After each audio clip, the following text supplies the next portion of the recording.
అందరికీ నమస్కారం అండి. Welcome to Palle Velugu news.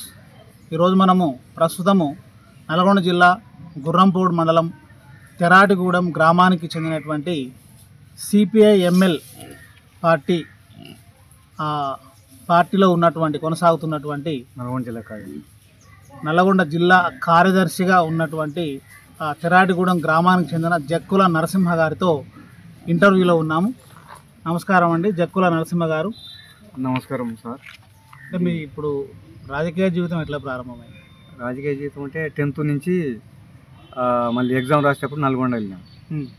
నల్గొండలో అక్కడ మా మేనమామ ఎడ్డరాములు అని ఉన్నాడు. ఆయన సిపిఐ ఎమ్మెల్యే చంద్రపుల్లారెడ్డి పార్టీ అందులో జిల్లా కౌన్సిల్ సభ్యుడు ఆ రోజుల్లో.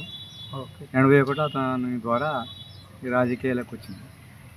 తర్వాత 1982 నుంచి యూసీఆర్ ఎమ్మెల్యే దేవులపల్లి వెంకటేశ్వరరావు నిర్మాణంలో ఉన్న పార్టీలో అప్పటి నుంచి పనిచేస్తూ వచ్చినాయి. ఓకే. మళ్ళీ మధ్యన 12లో సిపిఐ ఎమ్మెల్యే రెడ్ స్టార్ పార్టీలో అందులో కమ్యూనిస్ట్ విప్లవకారుల ఐక్యత కోసం అందులో మేము విలీనమైనాం. ఇంకా జిల్లా కార్యదర్శిగా, రాష్ట్ర కార్యదర్శి బోర్డు సభ్యులుగా, అఖిల భారత విప్లవ రైతు సంఘానికి రాష్ట్ర అధ్యక్షుడిగా నేను కార్యక్రమాలు నిర్వహిస్తాను. ఓకే. మరి మీరు నరసింహ గారు గతంలో మీ గ్రామం నుంచి స్థానిక సంస్థల్లో కానీ లేదా మరి ఇప్పుడు నియోజకవర్గ స్థాయిలో కానీ పోటీ చేయడం జరిగిందా?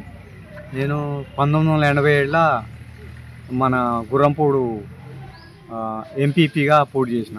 ఓకే. మొదటిసారిగా ఏర్పడ్డప్పుడు పోటీ చేసిన. అప్పుడు మన జంగయ్య గారు, చేపూరు సుధాకర్ వీళ్ళు కూడా పోటీలో ఉండరు. వాళ్ళు నేను ముగ్గురం ఉన్నాం పోటీలో. ఓకే. తర్వాత మళ్ళీ 85లో ఎంపీ జెడ్పీటీసీగా చేసిన. 85లో 95లో జెడ్పీటీసీగా చేసిన. ఈ 88లో మా ఊర్లో సర్పంచ్ చేసిన. ఉమ్మడి గ్రామ పంచాయతీ ఉండే చేపూరు సర్పంచ్ పోటీ చేసిన. 14 ఓట్లతోటి ఓడిపోయిన చేపూరు ఒలిచెట్టు సుధాకరు నేను మా ఇద్దరికే పోటీ. ఓకే. రిగ్గింగ్ చేసిండు. అతను గెలిచేవాడు కాదు.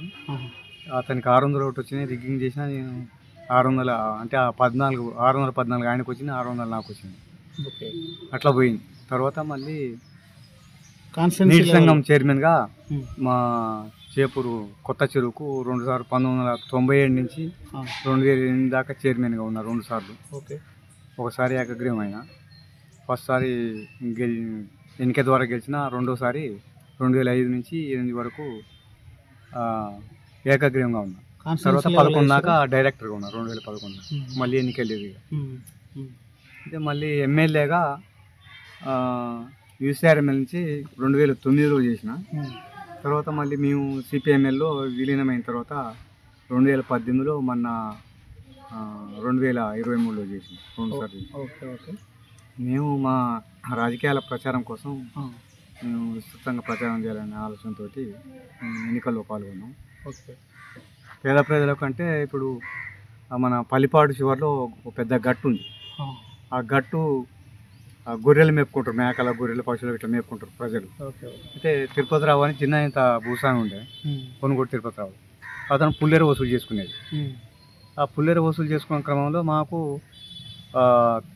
బ్రాహ్మణగూడెం గ్రామస్తులు చెప్పారు, మా దగ్గర పుల్లేరు వసూలు చేసుకుంటుండు, ఇంటికి ఒక గొర్రెను వసూలు చేసుకుంటాడు ఆట, ఇవ్వకపోతే కొడతాడు మమ్మల్ని అని చెప్పేది. అప్పుడు 1985 చెప్తే మేము ఆ గట్టు మీద 1985లో అక్టోబర్లో జెండా కట్టి ఆ గట్టును ఆక్రమించాము.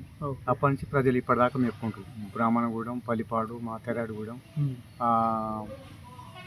జలగమ్మాయి తండ, కాచారం ఈ గ్రామాల వాళ్ళు మేపుకుంటారు. అప్పుడు మేము కలెక్టరేట్ ముందు ధర్నా కూడా పెట్టినాము.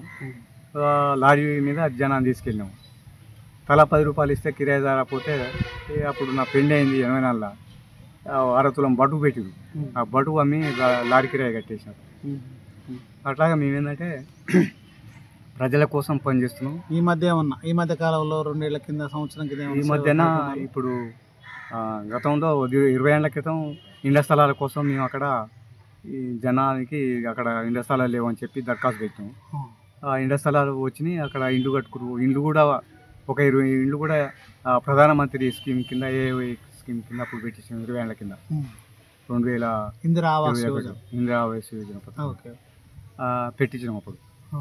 రేషన్ కార్డు కానీ పింఛన్లు కానీ మంచినీరు కోసం బోర్లు గురించి కానీ ఇలాంటివి మొత్తం అక్కడ చేయించినాం మా ఓకే, గ్రామంలో. 10 ఏళ్లగా మరి గత బీఆర్ఎస్ గవర్నమెంట్లో మీ తెరాటిగూడెం గ్రామంలో పూర్తి స్థాయిలో అభివృద్ధి జరిగిందా?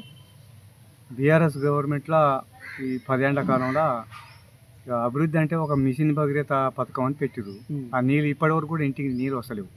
ఇంటింటికి మంచినీళ్ళు ఇప్పుడు కాంగ్రెస్ ప్రభుత్వం వచ్చి సంవత్సరాలుగా వస్తున్నా ఇంతవరకు అయితే నీళ్ళు వస్తలేవు. ఓకే.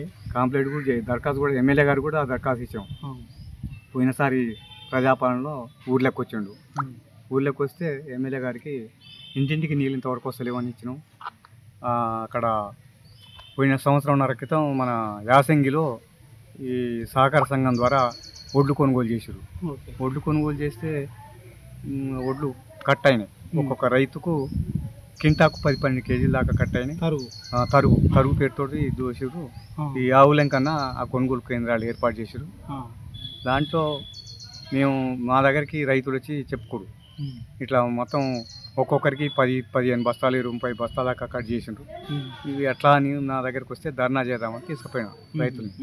కలెక్టర్ ఆఫీస్ ముందు ధర్నా చేసి వినతి పత్రం ఇస్తే కలెక్టర్ గారు డిఎస్ఓని కలవని చెప్పి రాశారు. డిఎస్ఓని కలిసాము, జిల్లా పౌర సరఫరా అధికారిని. కలిసిన తర్వాత తెల్లారే ఎంక్వైరీ పెట్టారు, విచారణ పెట్టారు. 3 రోజులు విచారణ చేశారు. 3 రోజులు విచారణ చేసిన తెరాడిగూడెం, కొప్పోలు, చామలోంబాయి ఓకే. ఈ చుట్టుపక్కల గ్రామాల వాళ్ళు కూడా కొప్పోలు వచ్చి రాయించుకోరు. మొత్తం 20 లక్షల కుంభకోణం అని తెలియదు. తర్వాత మళ్ళీ ధర్నా పెట్టినాం. ఓకే. జూలై 3వ తేదీ ధర్నా పెడితే జూలై 5వ తేదీ కలెక్టర్ గారు ఆర్డర్ ఇచ్చారు. ఈ సొసైటీ కమిషన్ నుంచి కట్ చేసి రైతులకి ఇవ్వమని చెప్పి నష్టపోయిన వాళ్ళకి ఇవ్వాలని చెప్పి కలెక్టర్ గారు ఆర్డర్ ఇచ్చారు. ఆ సమస్యను పరిష్కరించారు. ఆ ఆర్డర్ ప్రకారంగా మేము మళ్ళీ ధర్నా చేసాం. మళ్ళీ 2 సార్లు చేస్తే మన ఈ జనవరిలో రైతులకు ఆ నష్టపరిహారం 50%, 50% డబ్బులు ఇప్పించాము. మిగతావి మళ్ళీ ఒక 2-3 నెలల వస్తాయి, ఇప్పిస్తామని చెప్పి అధికారులు చెప్పారు. మిగతావి వచ్చిన తర్వాత చెప్తా ఉన్నారు. ఇప్పుడు మొత్తం అందరికీ 250 మంది 10 గ్రామస్తులు. 10 గ్రామంలో ఏంటంటే మేము ఎవరి దగ్గర కూడా లంచాలు తీసుకొని పని చేయించేది ఉండదు. అధికారుల దగ్గరికి ఎవరైనా పని ఉంటే ఆడ చెప్తాం, పని చేయమని చెప్తాం, అడుగుతాము.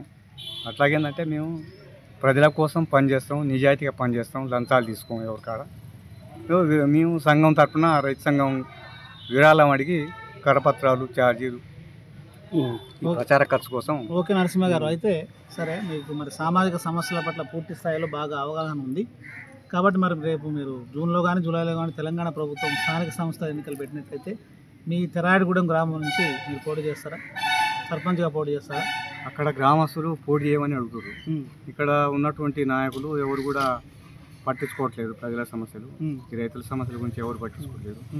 మీరు చేయండి, ఈసారి మీరు డబ్బులు మాకు ఇవ్వాల్సిన అవసరం లేదు, తాగుడు పోయించాల్సిన అవసరం లేదు, మీరు ఈసారి చేస్తే బాగుంటుంది, మీరు ఏ సమస్య అయినా మాకు చేసి పెడతారు మీరు, కాబట్టి మీరు చేస్తే బాగుంటుందని అంటారు. ప్రభుత్వం నుంచి వచ్చే వాటి కోసం మేము రాకున్నా కానీ మేము కొట్టాడి ధర్నా చేసి మా ప్రభుత్వాన్ని నిలదీసైనా మేము అందరికీ ఇప్పించే ఏర్పాటు చేస్తాం, ప్రతి ఒక్కరికి ఇప్పించే ఏర్పాటు చేస్తాం. మీరు ఏంటంటే రాజకీయ కక్షతోటి వాళ్ళు కొంతమందికి ఇప్పించడం, కొంతమంది ఇప్పించకపోవడం జరుగుతుంది. ఇది రాజకీయాలకు అతీతంగా మేము అందరికీ ఇవ్వాలని మేము అంటున్నాం, అందరికీ ఇప్పిస్తాం. దానికోసం మేము రాజకీయాలకు సంబంధం లేదు, ప్రజలందరికీ అన్ని సౌకర్యాలు కావాలని మేము